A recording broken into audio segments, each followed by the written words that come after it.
Halo teman-teman, selamat datang di channel Scalping Trader. Ya, di video kali ini saya akan coba sharing ke teman-teman untuk rekomendasi ya. Saya akan sharing analisa saya saham yang menurut saya menarik untuk swing. Dan ya di sini kontennya adalah swing mingguan, tapi ya menurut saya untuk kali ini sayang ya kalau hanya di swing untuk mingguan karena beberapa indikasi-indikasi yang nanti akan saya sharing ya, yang nanti akan saya sampaikan ini menandakan dalam ya time frame yang lebih panjang ya, harusnya 1-2 bulan inilah. Saya katakan 1-2 bulan ini juga punya alasan ya. Jadi oke, langsung aja yang pertama disclaimer ya, kalau trading atau investasi saham itu mengandung resiko dan resikonya sepenuhnya menjadi tanggung jawab pribadi. Jadi ya saya harap teman-teman melakukan analisa ulang gitu ya dan paham ya kenapa beli, kenapa jual. Jangan kayak orang bingung gitu ya, jangan kayak retail kebanyakan yang hanya herding behavior, tapi teman-teman harus ya wajib melakukan analisa ulang. Dan apa yang saya sampaikan bisa menjadi pertimbangan atau tambahan conviction lah gitu ya dalam melakukan analisa. Oke, review rekomendasi swing 12 Mei 2025 ya. Jadi Asri sama Adi saya masih pegang ya dua ini, tapi ini memang jumlahnya kecil ya. PTPP saya nggak dapat barang karena nggak antrian saya nggak masuk ya. Nanti saya akan coba sharing juga nanti view saya ke depannya untuk Asri, Adi dan juga PTPP.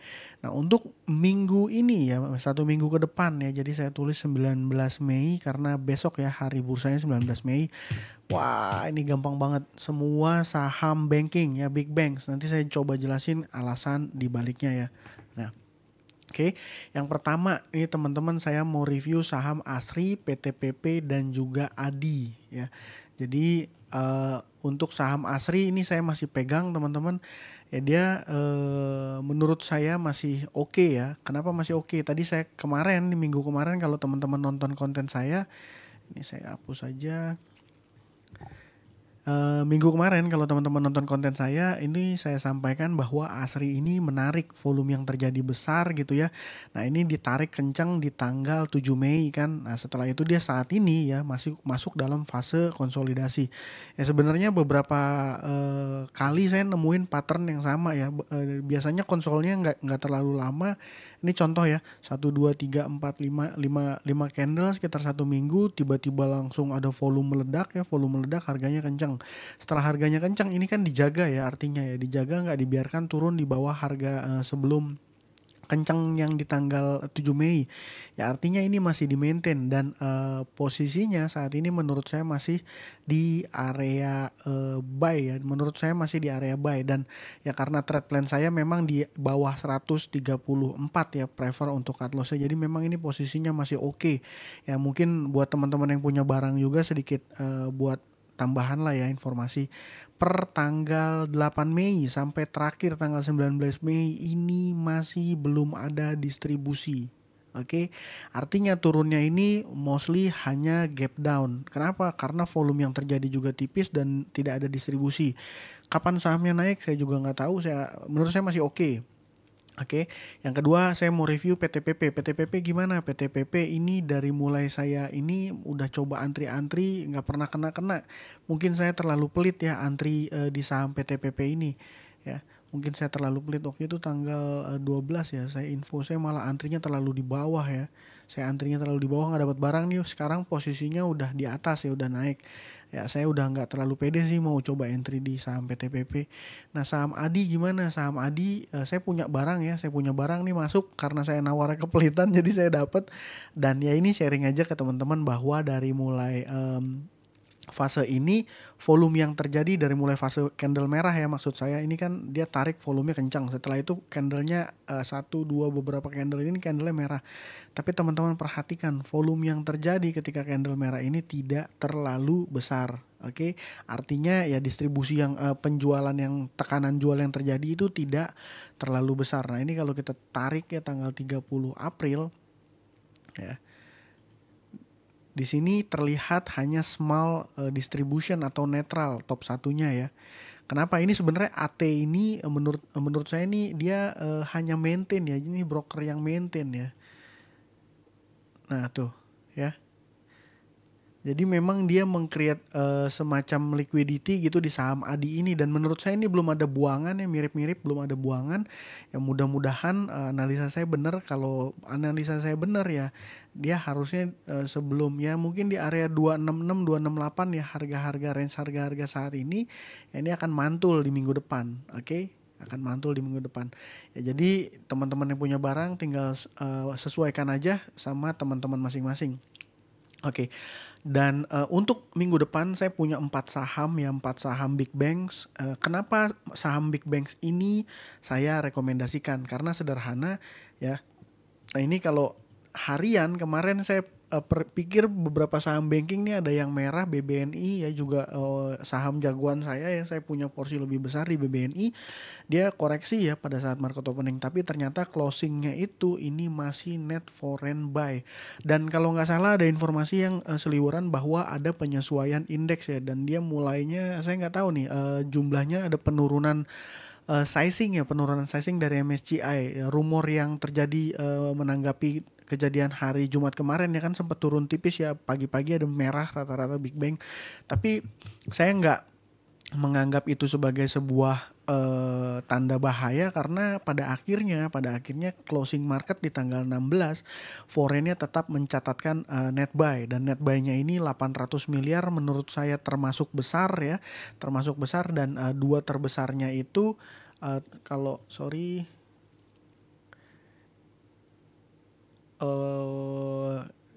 net buy terbesarnya di saham BMRI ya kalau Big Bang, BMRI, dan top satunya lalu ada di top 6 ya, top 6 itu ada BBCA gitu ya.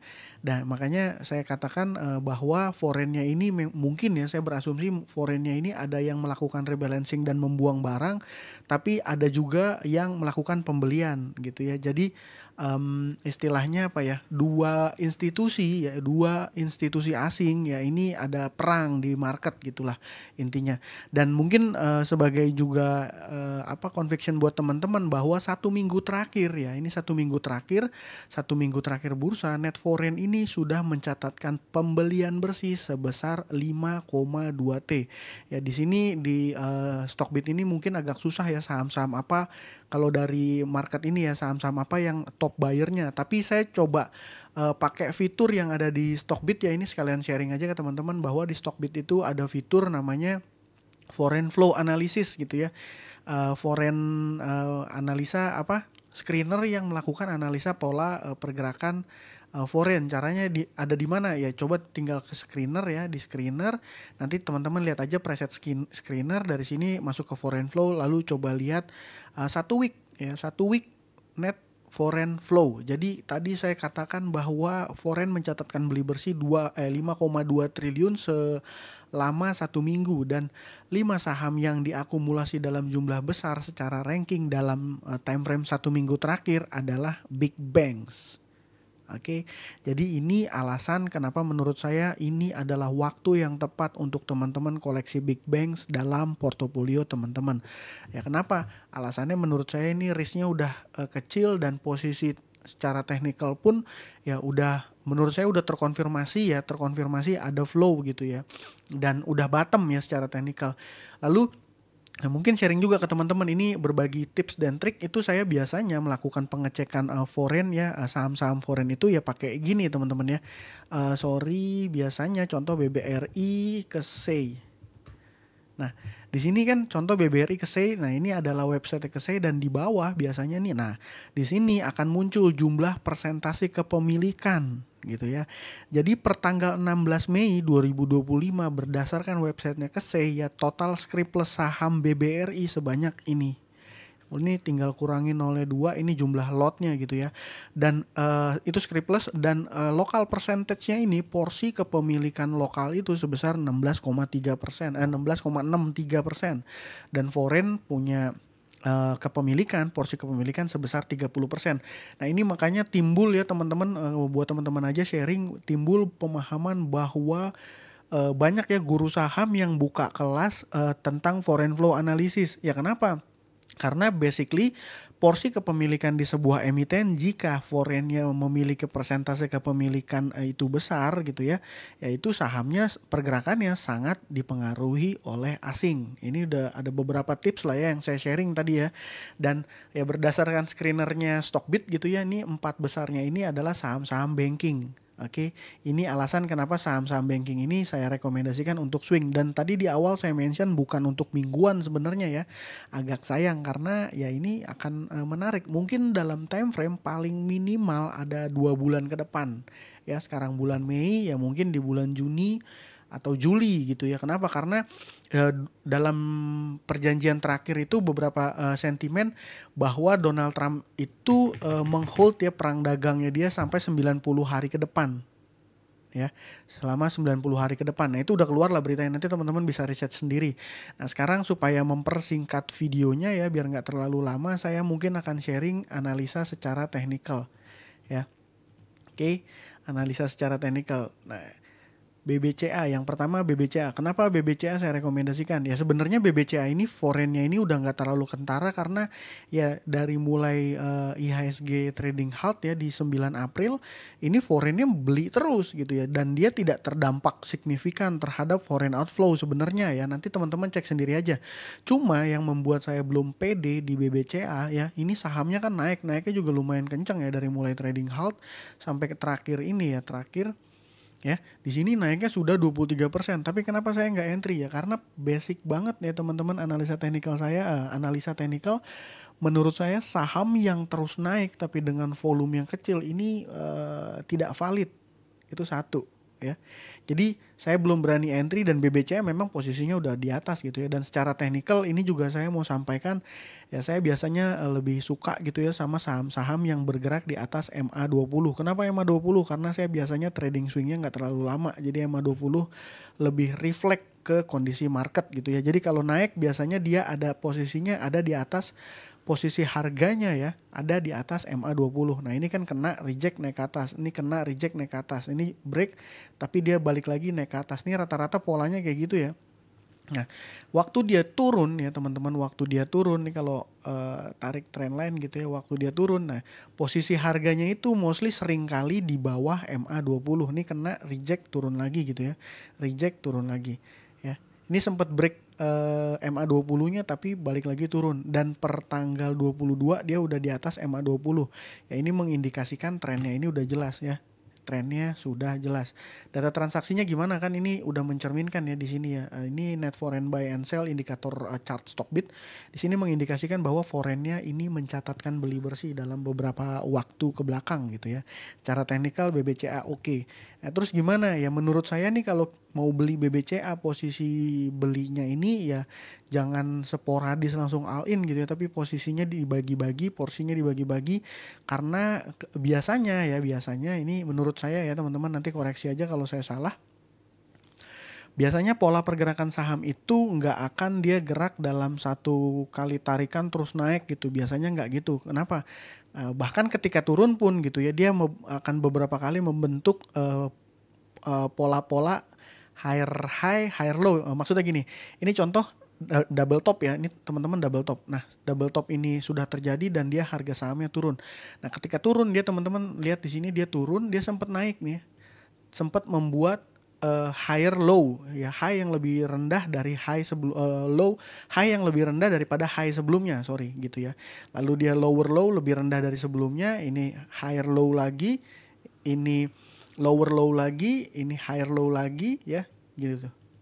Dan di sini ya polanya selalu kayak gini. Nah posisi saat ini dia sedang istilahnya impuls ya, sedang melakukan impuls ya. Ini kita tinggal tunggu aja. Mostly harusnya kalau pola pergerakan itu sehat dia biasanya kayak gini tuh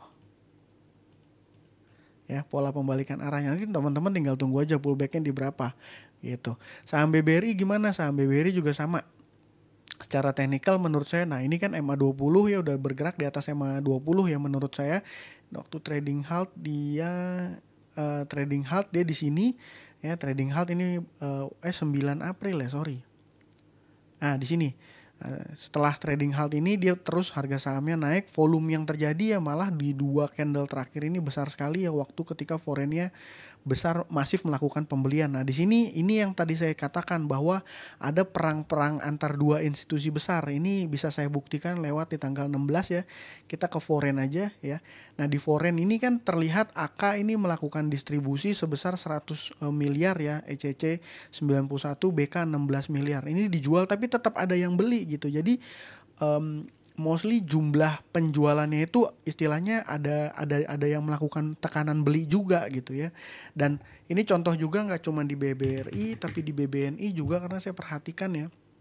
Nah, ini kalau di BBNI foreignnya malah akumulasi, jadi sellernya itu jumlahnya secara jumlah lebih sedikit dibanding buyernya.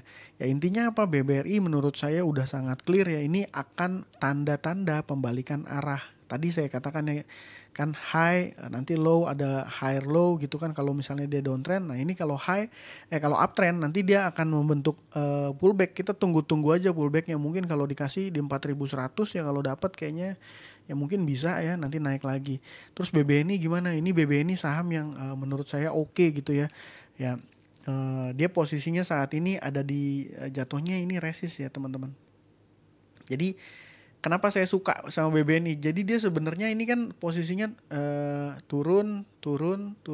Nah di sini nih udah mulai ada tanda-tanda reversal atau tanda-tanda sideways gitu ya. Tanda-tanda ya dia naik. Kalau di sini kita dividen ya. Dividen dia turun dalam dan di tanggal 9 ya harusnya ya, 9 April. Nah sini ya. Yang pada saat IHSG kita halt ya. Nah ini ya.